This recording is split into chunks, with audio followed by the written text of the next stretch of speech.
Hello everyone, welcome back to 9 to 5 to Business Owner podcast. Today in this podcast we're going to talk about money, super, but anything we talk about is not a financial advice.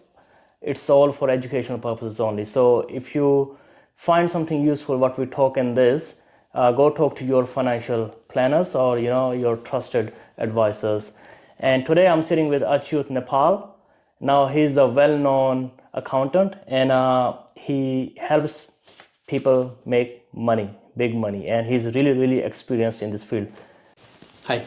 Welcome to the show. Thank you. And I really appreciate you coming to the podcast. No worries. Now, can you please tell us a little bit about yourself before we begin, like so people have a general understanding when did you start and where you come from? Sure. Studies. I came to Australia on 2016 from Nepal. Same like my last name. Yeah. In search of better education, living, and opportunities. I started this occupation since then, I think mid 2016. I was doing masters and then I was working as a part-time. And now it's almost 8 years now. Yeah. Yeah. So, accounting there's a lot of work. I know, like when I go to do anything on the computer or do anything on the text, I think it's really hard job. So how do you keep up with all this, with so much paperwork all the time? Especially being an accountant, it's pain on the ass. It's very hard to manage the time. Yeah. Because every time now we are doing basis, which is due on next month, 28th, and this is particularly a tax planning time. And if you go to the ATO portal, you'll see maybe 80% lodgement, which means you still have 20% lodgement overdue. What do you mean by lodgement?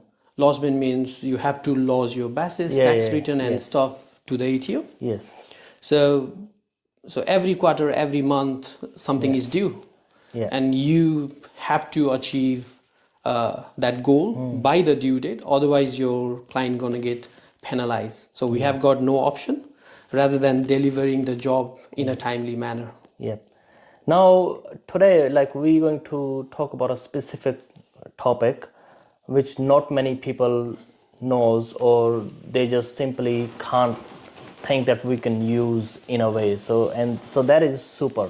Yeah. Now, we know that properties have gone up way too much, right? They've gone almost 100% in last 4 years, 4 to 5 years. Or even less in some cases. So the deposits have gone up, right? Significant amount, and wages hasn't kept up to the increase in property, and so many people they save money for like years and years, but they have a nest egg like called super, right? Which they can use, but sometimes not everyone want to say that, I don't want to use my retirement money in that. They think it may be risky, but it could be the other way around as well. So can we actually use super to get a property? And if yes, then what type of property? So we need to start from the basic first. Yes, you can access your super. But before we answer that question, we need to understand what is the situation that you are sitting at.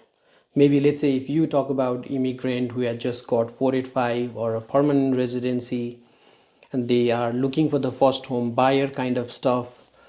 I know this is a less preferred option because people, they don't want to use super. They don't want to save through the super and buy the first home scheme or claim the first home scheme. But if you ask me as a tax advisor, I would say that's the biggest problem that you're going to make. Let's say if you are a first home buyer and if you choose to go through super fund, you might save at least $10,000. Like just for the house or every year? Not every year, because there is a rule. So you can voluntarily contribute $15,000 to maximum $50,000. Okay. For the first home buyer scheme. And in total, you can withdraw the money from the super in the name of first home buyer scheme for each and every individual, Okay. up to a maximum of $50,000. $50,000. $50,000. So if there's a couple, so they can both withdraw around $100,000. $1,000. Of course, you need to have that type of money in it as well, right? To start So with. take it this way. First thing first, you have to voluntarily contribute to the super. Okay. All So right. every year you have to contribute that money to the super. But people are more confused, like, why should I pay to the super? Yeah. Rather, I will just save it in the bank account. Yes. But we need to understand this. If you pay to the super, the tax rate is 15%. Oh, nice. So Okay, so let's say you make $60,000, right? So after the $37,000, the figures may be wrong. What I'm saying, $45,000. 45,000 now, $45,000 to $60,000, you get charged around what? Around 30%. 30%. So With Medicare levy, that will be 32%. 32%. So if you were to put 10,000 to super, you know, so which leaves you only $5,000. $5,000, which will be charged at 32.5%. So take it this way. Yeah. Let's go with the tax saving thing. If you put $10,000 as your normal income, Yeah. you'll be end up paying 30% tax, which means you will be paying 3,000 tax to the ATO. Yes. But if you decided to use that $10,000 to super fund, you will be charged 15%, which means you will be just end up paying 1,500 tax. Oh, that's So really good. if you compare 3,000 with 1,500, every year you're gonna save 1,500 extra money sitting in the super.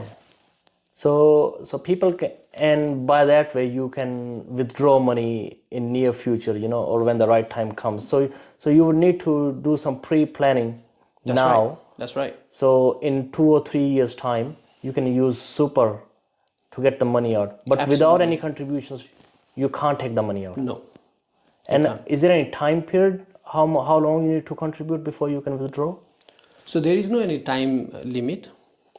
You can contribute. Let's say if you got couple, you got 15,000 every year voluntary contribution with the concessional cap. And then if you got two different people as a couple, they might contribute 30,000 in one financial year. Okay. So in most cases, as a first home buyer, once you are eligible for 5% down payment, that $60,000, which is accumulated over 2 years, may be enough. Yes. And then you can withdraw that money. You might have a separate bank account with a little bit of saving. You can combine them together, and then you can buy your dream house. So what I'm thinking, let's say if a couple have been working for 5 years, so they would have a fair bit of super, not too much, but fair bit. But they can accelerate that with some extra deposits now, and after a year they can plan to withdraw. Yes. Quite a bit. So that's for the first homeowners, right? That's for the first home buyer scheme. First home buyer scheme. So what about the investors? So take it this way. You can access super in two different ways. One as an investor, one as a first home buyer. As a first home buyer, you can live in that place and take benefit of the lower tax bracket. Yes. As an investor, definitely you will be entitled to use the money. Yes, of course. And for that you need to make contributions as well. Take it this way. All the super fund which is accumulated and sitting in your super balance can be used as self-managed super fund. There is no any limitation or any limit to create a self-managed super fund. Okay. Self-managed, for a simple human being, you can treat it as a trust account, a separate trust account where what you're going to do is you're going to transfer that super from one super provider to your own self-managed super fund.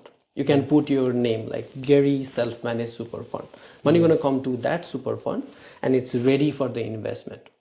So there is no any limitation. If you have $30,000 sitting in a super, you can still open a self-managed super fund. But to make it financially viable, because whenever it is a self-managed super fund, there is more regulation established by ATO. For investors or first For home? self-managed super fund, not for the first home buyer. Yes. It is for the self-managed super fund.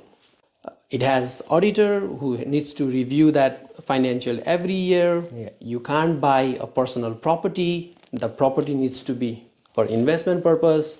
And if your super fund doesn't have enough money, you have to go and find the debt from a bank.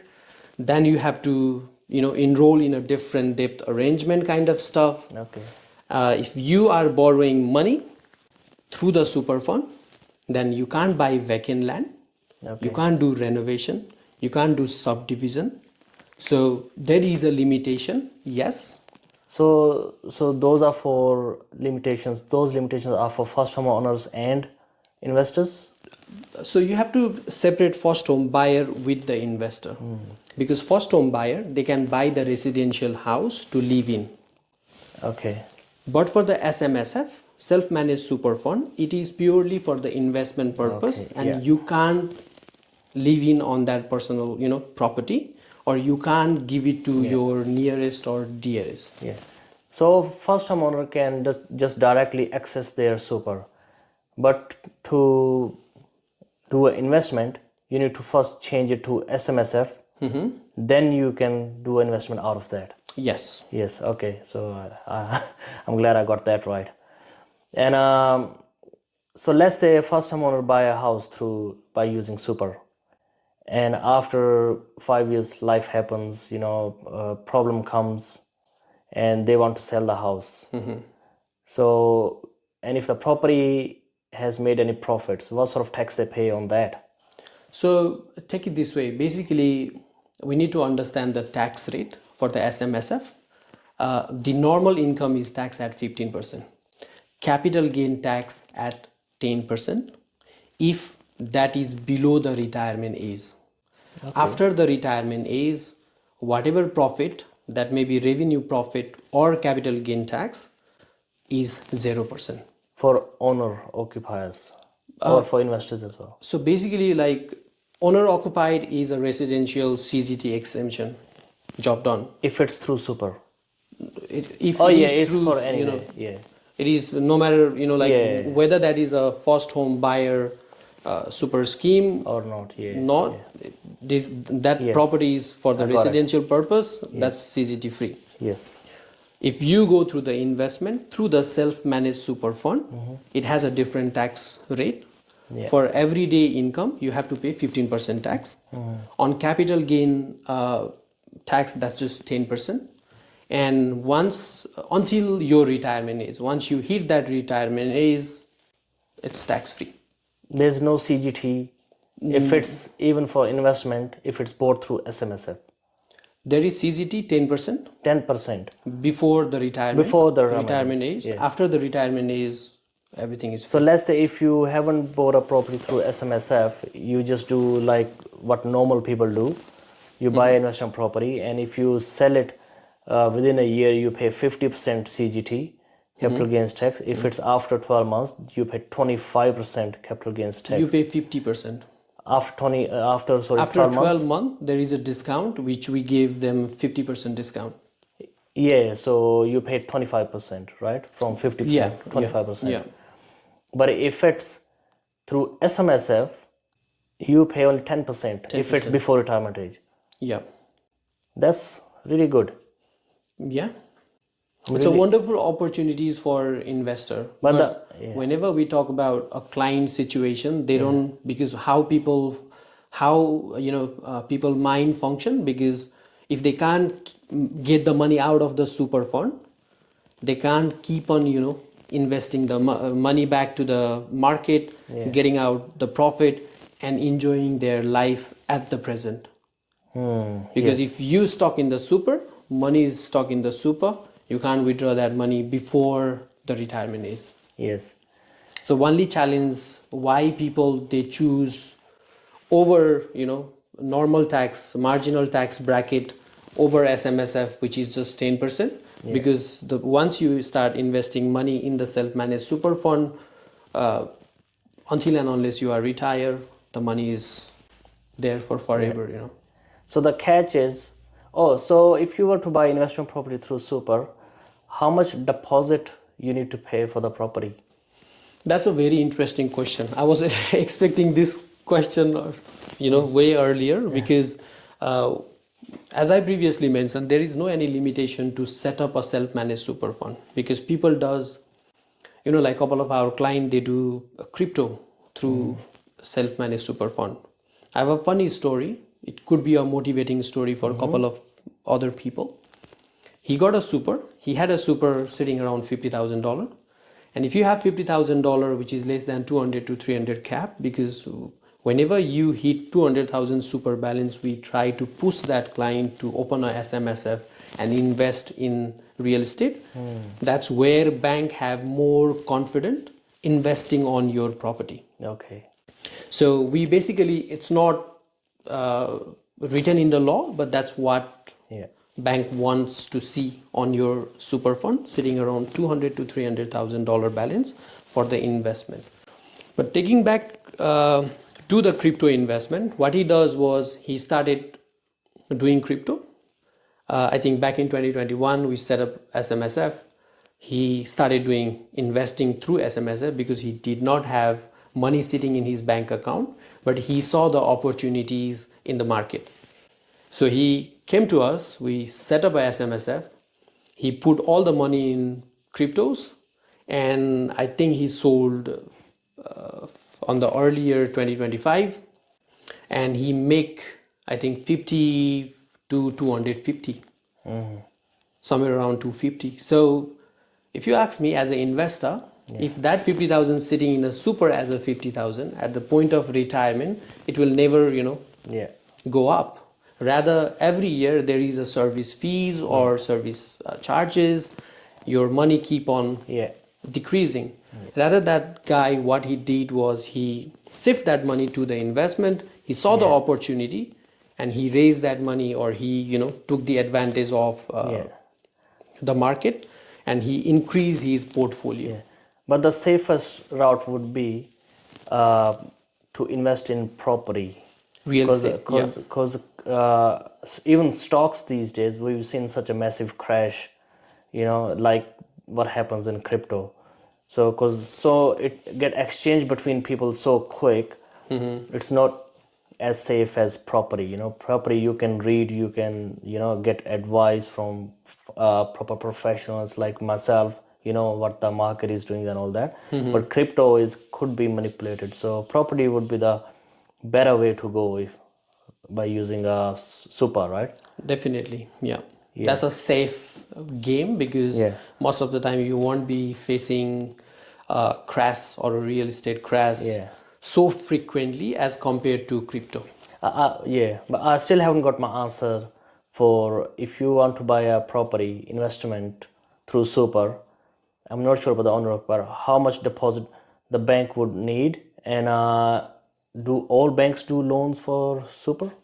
There are limitations with the bank. Macquarie Bank is one of the popular one. Macquarie, Almost all our clients have bank with Macquarie.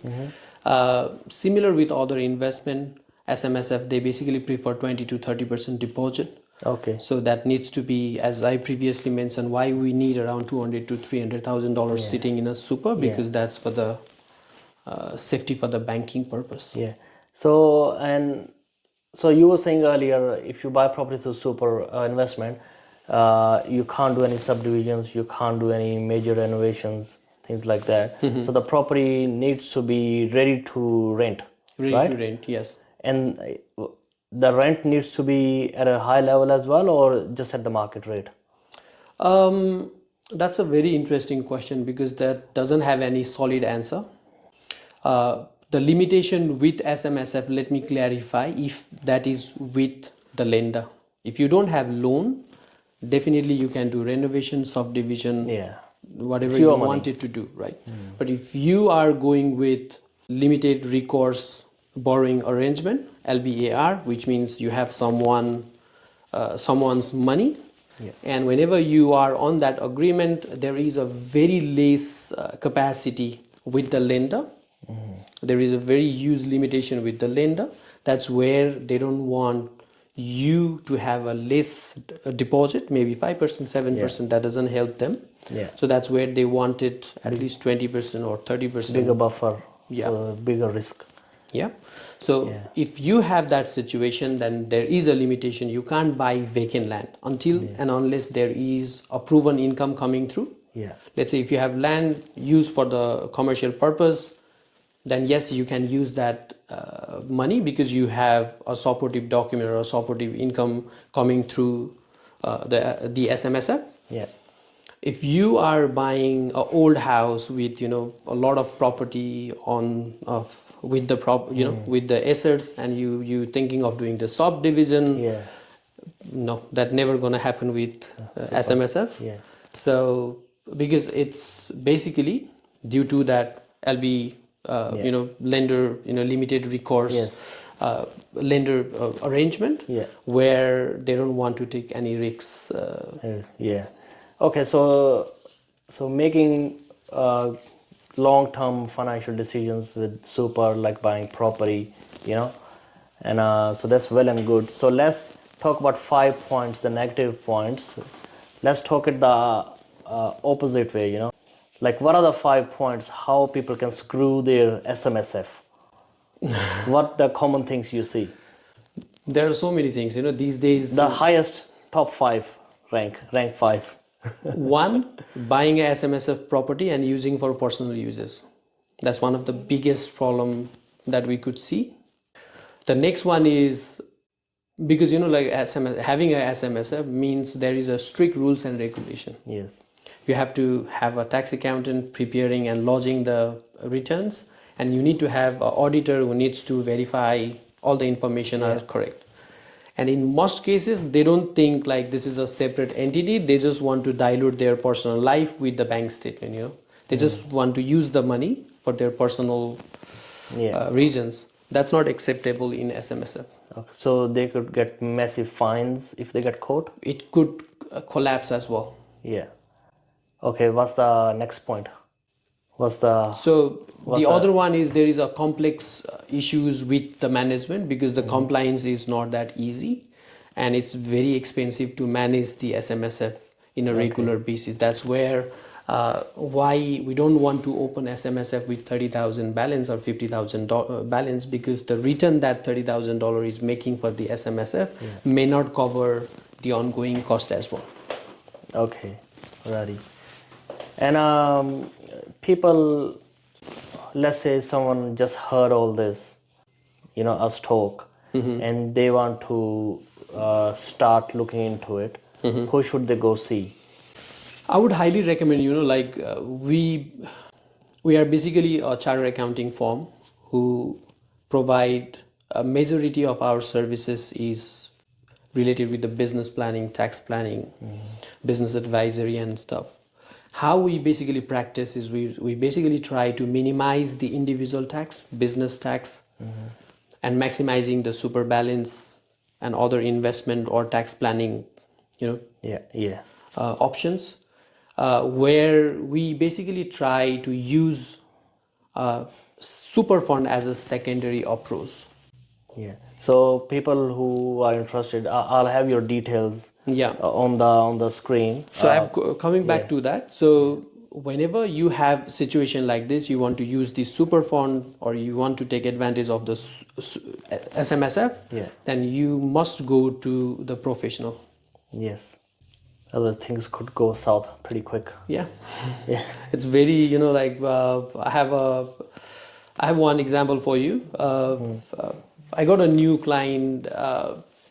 We started back in 2022, and he started doing SMSF, and with very less amount, and he tried to invest that money to unknown investment portfolio, which came or which found to be a scammer. Yeah.